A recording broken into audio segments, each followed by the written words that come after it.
अब केवल मेरा शब्द ऊपर है, मैं अखंड आनंद ले रहा हूं। महाराज ने सबको पकड़ा है, उनके लक्षण बताए। अगर ये लक्षण में वो उतरता है तो उनकी बात सत्य है। पहली बात तो वो निर्भय होता है, काल से निर्भय हो जाता है, उसके अंदर में निर्भयता आती है। निर्भय मोको किया हो परम मोक्ष पद दिया हो। निर्भय मोकू किया हो, मेरे सदगुरु ने मुझे निर्भय कर दिया, काल से हमेशा के लिए भयमुक्त कर दिया। काल से निर्भय होना ही परम पद की प्राप्ति करना है। परम मोक्ष की प्राप्ति वहां काल नहीं है, उसके निचले सारे पदों पर काल का शासन है। ऐसी सदगुरु की कृपा हुई कि हम जीते जी काल से मुक्त हुए। पहले तो उसके अंदर ये लक्षण आना चाहिए कि वो निर्भय हो गया। एक जगह कहीं छोटे से गांव में ग्राम पंचायत का इलेक्शन था।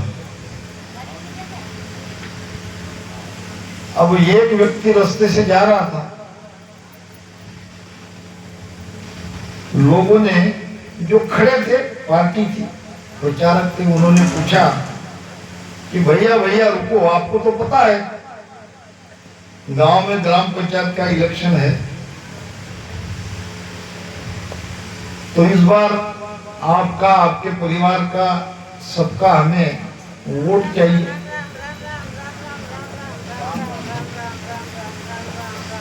आपकी पत्नी इस बार में किसको वोट देगी? वो व्यक्ति का एक ही पूछने की बात है, मेरी पत्नी, मैं जिसे कहूंगा उसे वोट देगी। फिर कहा भैया आप किसे वोट दोगे? अभी तक मैंने मेरी पत्नी को पूछा नहीं। क्या कहा? अभी तक मैंने मेरी पत्नी को पूछा नहीं किसको वोट देना। पहले इसमें क्या कहा, मैं जहां कहूंगा वहां मेरी पत्नी वोट देगी। अब कह रहा है मैंने मेरी पत्नी को पूछा नहीं। क्या ये निर्भयता है? छोटी छोटी संसार में बातों में हम निर्भय नहीं होते, यहां से काल के निर्भय होना है।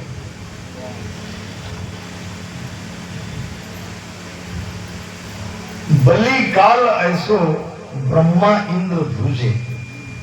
काल कितना बलवान है, ब्रह्मा इंद्र धूजता है। ऐसे बलवान काल को, उस बलवान काल से मुक्त होना है, निर्भय होना है।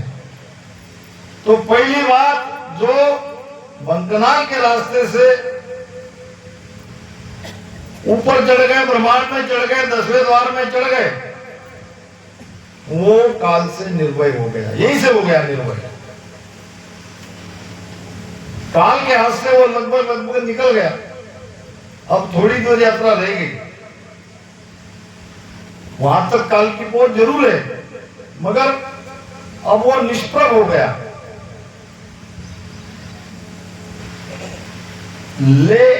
निर्भय के शंक नहीं कोई, उनके अंदर कोई शंका नहीं रहती।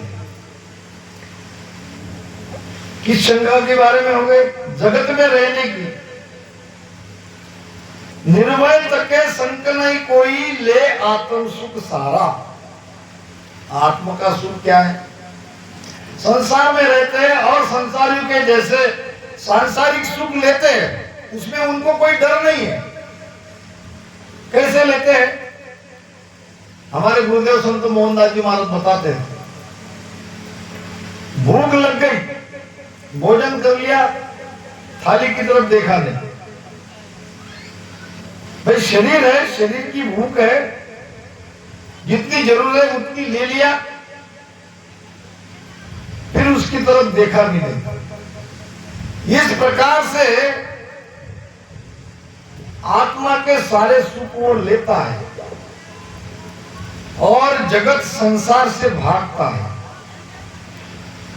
जगत की मान्यता है कि संसार में हम जब तक है तब तक माया में रहेंगे, तब तक काल से नहीं बचेंगे। इसीलिए तो महाराज ने राजा को पूछा था, राजा है ऐसा जन कोई हो न काल ईश्वर सुहागे, हो न काल ईश्वर सुहागे,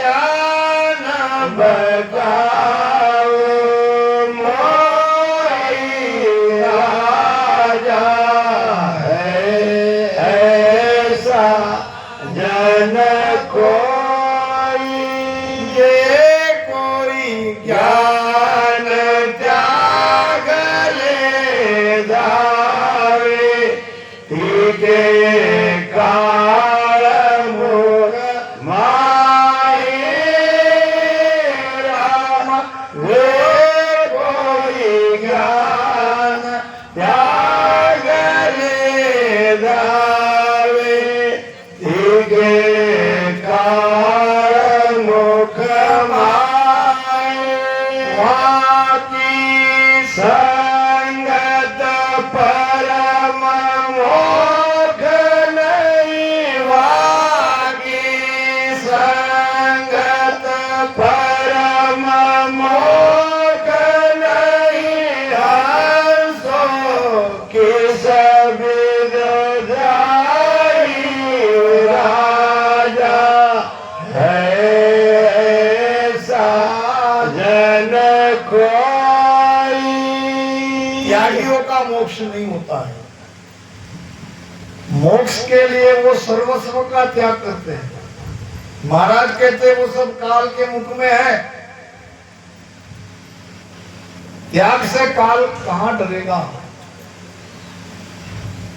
पति पत्नी में झगड़ा होना आम बात है, संसार में कुछ खटपट चलती रहती है। ऐसे ही पति पत्नी थे, किसी न किसी बात में दोनों में लड़ाई झगड़ा हो ही जाता था। पहले तो विवाद, फिर विवाद का रूपांतर झगड़े में, और फिर झगड़े के बाद पिटाई में। वो व्यक्ति कहता, देखो ये रोज का लड़ाई झगड़ा करना ठीक नहीं है, गुस्सा आ जाता है, गुस्से में कुछ भी हो सकता है।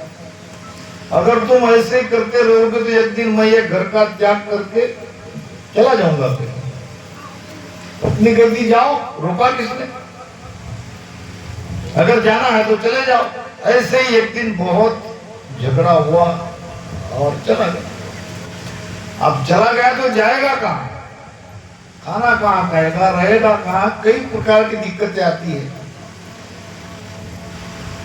ये छोटे से जंगल में एक पेड़ के नीचे बैठ गया, दिन भर बैठा, देख गया चराने, भेड़ बकरी चराने वालों ने उनको भोजन खिलाया।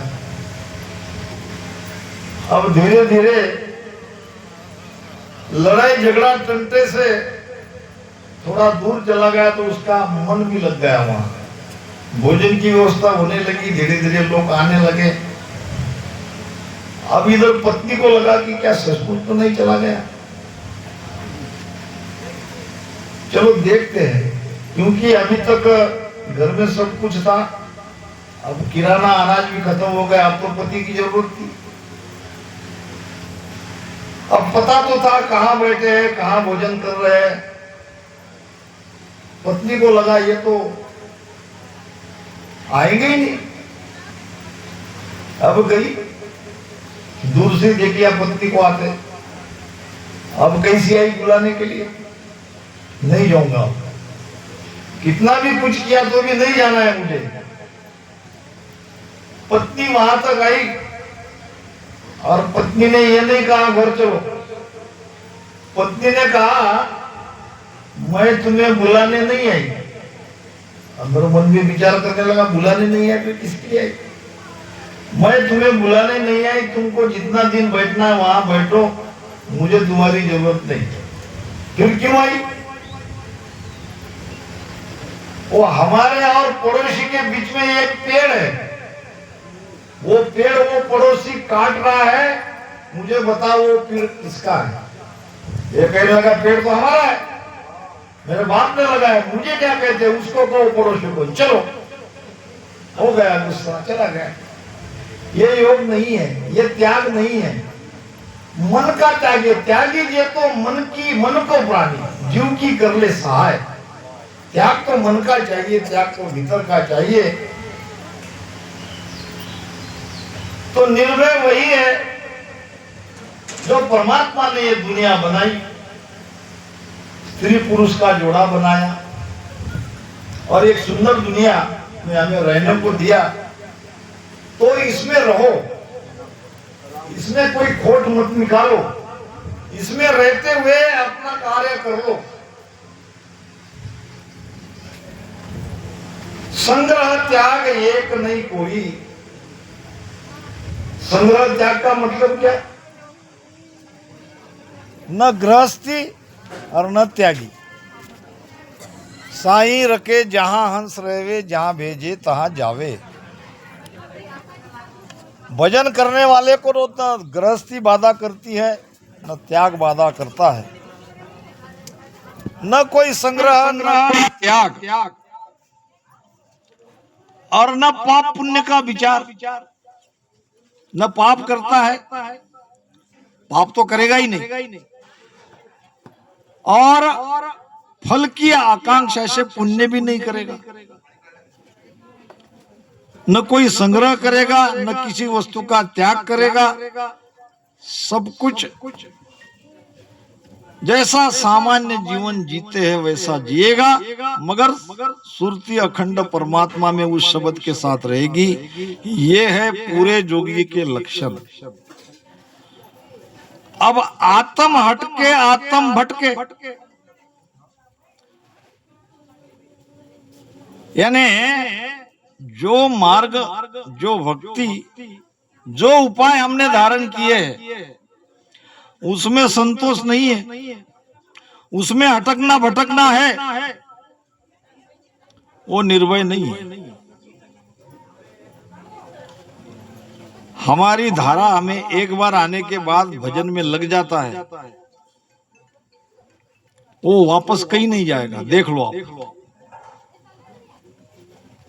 बाकी भक्ति मार्ग से इसमें आते हैं, क्योंकि वहां हटकन है, वहां भटकन है, वहां वो परम संतोष नहीं मिल रहा है। अगर वो जिज्ञासु है तो, और वहीं में संतोष करने वाला है तो उसकी कोई बात नहीं है। जिज्ञासा अगर किसी के मन में है, जिसके अंदर सच्ची तड़प है, वो सच्चा मार्ग खोजेगा, और जब तक उसे वो सच्चा मार्ग नहीं मिलता तब तक वो चैन से नहीं बैठेगा। भक्ति करते हुए जिसकी आत्मा हटक रही है, जिसकी आत्मा भटक रही है, वो ज्ञान, वो भेद निर्भयता का नहीं है। आत्म हटके आत्म भटके तालग निर्भय नहीं, वो नहीं हुआ काल से निर्भय, कहेगा वो। हमारी भक्ति भी काल से जीतने वाली है, हम भी निर्भय हो गए, ऐसे कहते कहना और वास्तव में वैसा बन जाना, इसमें अंतर है। अब निर्भय कौन? निर्भय की व्याख्या करिए महाराज ने। निर्भय जके नाव में राता, नाव में रत है, नाव में लगा हुआ है, नाव से एक पल भी बिछड़ता नहीं है, सुरती वहां से हट नहीं रही है। ये है निर्भय, ये है निर्भय के लक्षण।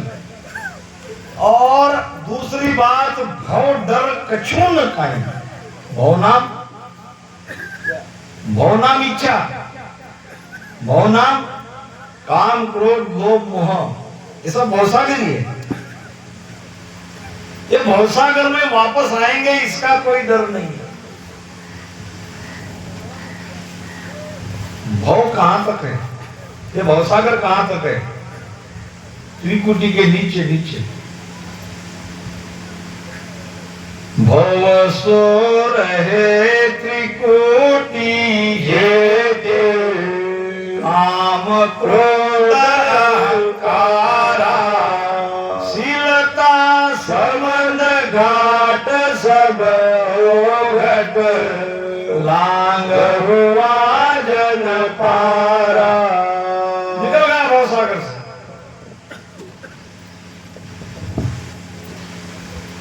तो निर्भय वही है जिनको भवसागर का डर नहीं है, भवसागर में नहीं आएंगे, उसका सारा डर मिट जाता है। क्रिया कर्म ध्यान मंत्रादिक और भोग क्यों सारा, बाह्य क्रिया कर्म कांड और कर्म कोई न कोई उपाय करना, बाह्य उपाय करना, करनी कर्म क्रिया कर्मकांड ऐसा 12 उपाय करते हैं लोग। और बाकी सारे भोग या को भरम कछु डर नहीं जासुर नाव विचार। जिनके अंदर में ये कुदरत कला जगी है उनके अंदर कोई डर नहीं रहेगा। कोई उसे आके कहेगा कि तुम कुछ करते नहीं, तुम्हारे कुल देवत नाराज हो जाएंगे, तुम पर कोप करेंगे, तो वो कहता है करने दो, क्योंकि कोई डर रहा ही नहीं। जब तक डर है तब तक नाव नहीं, ये ध्यान में रखना। हम भी तो सब 3 लोग की भक्ति करने वाले थे, हमारे भी अपने अपने इष्ट थे, हमारे भी कुल के देवी देवता थे, हमें भी कई प्रकार के कहा गया कि ऐसा करोगे तो ऐसा होगा, इसका डर रखो, उसका डर रखो, तुम्हारा भजन भी करो, मगर कोई नाम से नहीं। एक बार नाम में रत है, वो कुदरत कला जग गई है, तो उनका सारा डर मिट गया।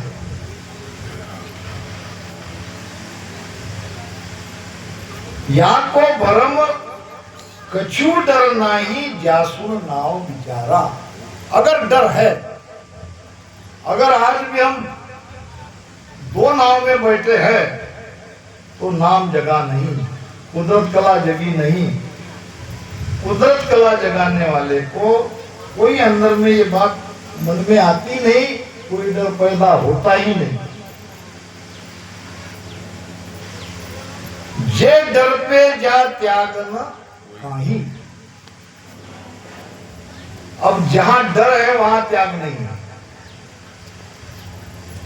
जहां निर्भय है वहां त्यागने की आवश्यकता नहीं है। घर में रहते हुए भी वो त्यागी है, उसके लिए घर कोई बाधा नहीं है, उसके लिए परिवार कोई बाधा नहीं है। ये तो डर डर के त्याग करते हैं, वो वास्तविक त्याग नहीं है।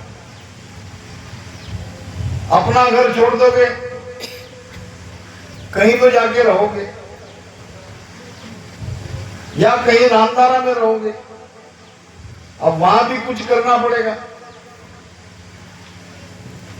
जैसे घर में करते थे तो ऐसे वहां करना पड़ेगा। त्याग कहां हुआ? अब आपने बच्चों को छोड़ दिया, वहां चेला शिष्य चेली बनाओगे, उनको बेटा बेटा बेटी बेटी करते रहोगे, त्याग कहां हुआ? घर के जैसे रामधारा में सारी सुख समृद्धि के साधन उपाय जुटाओगे, त्याग कहां होगा? बात तो वही की वही हो गई, केवल जगत चेंज हो गई, अंदर का भाव वही के वही है। तो जहां डर है वहां त्याग नहीं है, और जहां डर नहीं उसको कोई त्यागने की आवश्यकता ही नहीं है।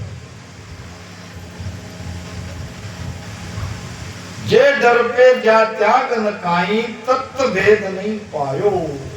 उनको ये परम तत्व का भेद नहीं मिला, इसलिए डर गया नहीं। अरे राम राम यूं कहो बोलते हो, राम राम भी बहुत कह रहा है, भजन भी कर रहा है, मगर डर नहीं गया, निर्भय नहीं हुआ, कमल उगम नहीं आयो, वो शब्द जगा नहीं, कंठ कमल उगम हुआ नहीं। भजन तो कर रहा है मगर अंदर से डर गया नहीं। इसका मतलब वो नियंत्रण कुदरत कला उस कमल पे, उस कंठ स्थान पे वो जागृत हुई नहीं। ये उसका प्रमाण है। अंत में सदगुरु सुखराम जी महाराज फरमाते हैं कि सुखराम सुनो सब कोई, सभी को कह रहे हैं कि निर्भय जा मत जानो। उस वही मत निर्भय है, वही ज्ञान निर्भय है, वही भेद आपको निर्भय बनाएंगे। तन मन की हट कछू न काहे, न तन हट करता है न मन हट करता है। जब मन हट नहीं करेगा तो इंद्रियां आप भोग नहीं मांगेगी, क्योंकि अंदर में उसे सब मिल रहा है। सातु पोड़ पोड़िया बैठा, बंद किया सब लोई। ये 7 पोड़ पे पोड़िया बिठा गया, पहरेदार बैठ गया। नटखट चोर तस्कर दूजा, आनंद पावे कोई। न चोर आएगा, न तस्कर आएगा, न इंद्रिया को वहां से हटाएगा। ऐसी स्थिति हो जाती है। एक फकीर था और वो अपने आप को बहुत पहुंचा हुआ फकीर समझता, जैसे वो समझता कि मैं अब जगत में हूं ही नहीं, मैं मर गया। तो हमेशा वो कहता था कब्र दो, कब्र दो, कब्र दो, कब्र। मुसलमान फकीर था और मुसलमान को जब जमीन में गाड़ा जाता है तो ऊपर एक कब्र बनाते हैं। तो वो कहता कि मेरे लिए कोई कब्र बनाओ, मुझे कब्र दो, कब्र दो, कब्र दो, ऐसा घूमते रहता था। लोग उसे पागल समझते थे। जीते जी जिंदापनी कब्र मांग रहा है। अब एक कोई शेर जी थे, शेर जी को ऐसे त्यागी महात्मा की जरूरत थी। उन्होंने अपने कोठी के पीछे एक तहखाना बनाया था और वो तहखाना को वो शेर जी कहता था कब्र, क्या जिसमें मुर्दा रहता है वो जगह। अब वो शेर जी भी इस फकीर के जैसा मुर्दा दो, मुर्दा दो, मुर्दा दो, और फकीर कहता कब्र दो, कब्र दो, कब्र दो। संयोग से दोनों मिल गए। अरे भाई तुम्हारी जरूरत मैं हूं, मेरी जरूरत तुम हो। मैंने कब्र बना के रखी है, मुझे मुर्दा नहीं मिल रहा है। फकीर ने कहा ये क्या मुर्दा मैं हूं। तो चलो दोनों चले गए, मन की दोनों की इच्छा पूरी हो गई। अंदर में जाके तहखाने में उसको डाल दिया, बिठा दिया। नौकर को कहा ऊपर से इसको भोजन पानी देना, खाए तो खाए, ना खाए तो कोई आग्रह नहीं करना। अब 6 महीने बीत गए। शेठ जी बड़े खुश, जैसा मुर्दा चाहिए था वैसा जिंदे बने में मुर्दा बना हुआ फकीर उन्हें मिल गया। और फकीर बहुत खुश था, उनको जैसी कब्र चाहिए थी वो कब्र उससे मिल गई। अब एक दिन सेठ जी के घर में आधी रात में खटपट खटपट खटपट आवाज हुई। अब खटपट खटपट की आवाज होने से ये जो फकीर था इसके कान तक भी है।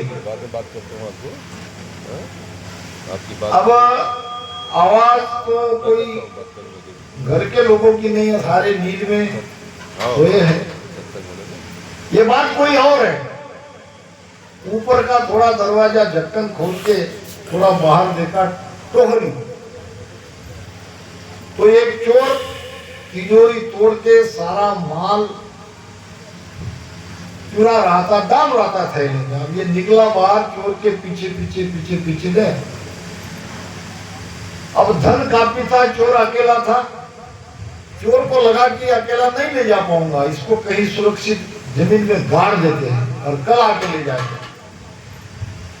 एक पेड़ के नीचे जमीन में उसने सारा धन गाड़ दिया थोड़ी दूरी पर, और ये फकीर ने सब देख लिया।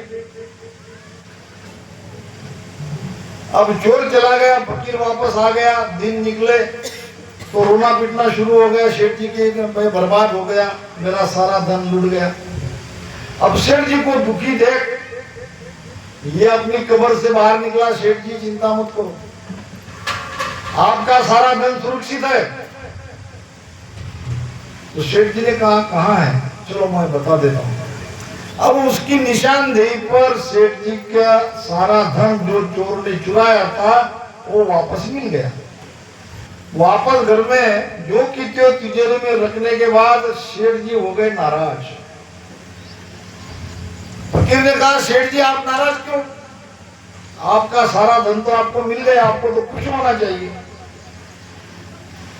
सेठ जी ने कहा नाराज इस बात से हूं कि मुर्दा जिंदा हो गया। नाराज किस बात से हूं, मुर्दा जिंदा हो गया। अरे भाई आप तो मुर्दा थे, आप तो कब्र में थे, कब्र से आप वापस कैसे निकले, कब्र से कोई वापस आता है? आपका ढूंढो मुर्दा पूछते। अरे सेठ जी आपके धन के लिए चला जाता मेरा धन, आप तो मुर्दा थे, मुझे इसलिए मुझे दुख हो रहा है। जीते जी मर बैठे वो भवसागर तर बैठे। मैं केवल इतने से भजन नहीं मानता कि मेरी यहाँ धुन चल रही है, लक्षण आपके अंदर आने चाहिए। वहां के धुन तो चलती है, भजन कर रहे, धुन तो चल ही रही है। ये तभी सत्य किया जाएगा जब हमारे अंदर वो चीज उतर जाएगी, हमें वाणी समझने में लग जाएगी, वाणी का सही अर्थ हमारे अनुभव से निकलेगा, तब बात जमेगी।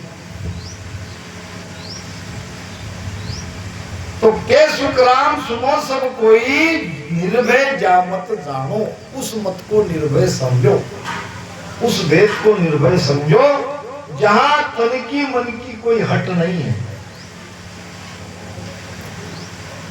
न तन का कोई हट न मन का कोई हट है, कोई चाहना ही नहीं है। चाहे गई चिंता मिटी मनवा बेपरवाह, और जिसको कछु न चाहिए वो सबका शहंशाह। अब जिसको कुछ चाहिए नहीं उसके जैसा कोई बादशाह नहीं है। छोटा सा दृष्टांत याद आ गया, सुना देता हूँ, फिर मेरी वाणी को विराम देता हूँ। कि बादशाह अलेक्जेंडर हिंदुस्तान में आए और समुद्र के रास्ते से उनकी सारी फौज वहां से निकल रही थी। आगे आगे सिपाही थे, बादशाह अलेक्जेंडर जा रहे, हटो हटो हटो रास्ता छोड़ो।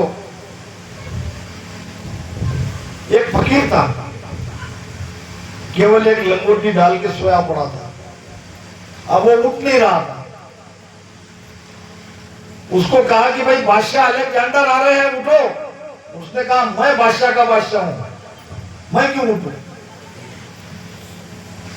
इतने में बादशाह अलेक्जेंडर उनका वो रथ वहां आ गया, घोड़ा वहां आ गया। कहने लगे भाई तुम बादशाह के बादशाह कैसे हो बताओ, पहले बताओ तुम कैसे बादशाह हो। ये मेरे सिर पे ताज है, मेरे सिर पे भी ताज है मगर तुम्हें दिखता नहीं। अब मुझे ये बताओ कि तुम अब जा कहां रहे हो? तो मुझे सारे जगत को जीतना है, बहुत कुछ देश को मैं जीत चुका हूं, कुछ रह गए। अच्छा, जीतने के बाद क्या करोगे? फिर मैं सम्राट बन जाऊंगा सारे जगत का। अच्छा, सम्राट बन गए, फिर क्या करोगे? फिर आपके जैसे आराम करूंगा। अब इतना झमेला करने के बाद तुम मेरे जैसा आराम करोगे? मैं तो अभी आराम कर ही रहा हूं, मैं बड़ा कि तुम बड़ा। इतने देश को हराओगे, कई लोगों को मारोगे, कई हत्या होगी, कई दोष आप पे लगेगा। इतना सारा करने के बाद तुम मेरे जैसा बनोगे, और मैं तो अभी फकीर बना ही हूं। यह है निर्भयता, जहां न मन की कोई हट है, न तन को कुछ चाहिए, न कोई वासना, न कोई इच्छा, आनंद ही आनंद। गढ़ चढ़ अलग पिछानो वही, गढ़ पे चढ़ के उस अलग परमात्मा का आनंद लेगा, उसको वो पहचानेगा।